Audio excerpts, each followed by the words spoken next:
So I do think perhaps one of the messages that we're receiving is that we can't sustain high-level, high-intensity engagement as a leader at all times. We have to take proper breaks. We have to take time when we're not engaging at that level so that we can have a sustainable career, and that's critical.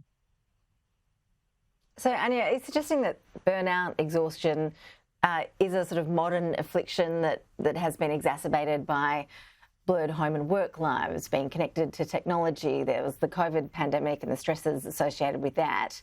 Or is it just that we're hearing more about it now and that modern leaders, modern workers are more willing to acknowledge the challenges that they're facing and that they've had enough? I suspect it's a bit of a combination of both. I don't think it's as simple as saying it's the result of everything that's been happening in the last 4 years. I do think it has been happening in the past. And I think, it's similar to sort of mental health challenges. I think we've become more vulnerable, vulnerable is not the right word, more willing to be vulnerable and to say when we're experiencing difficulties or when challenges are just getting too much.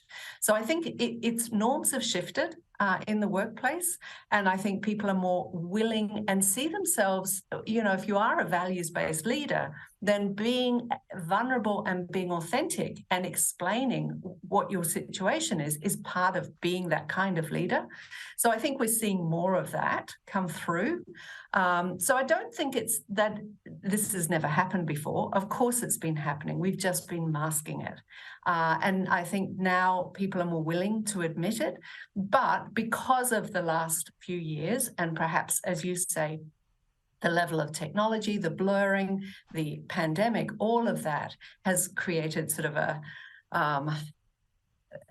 bit of a firestorm and is really forcing people to own up to their vulnerability in this area and having to take that step back in order to preserve their own well-being.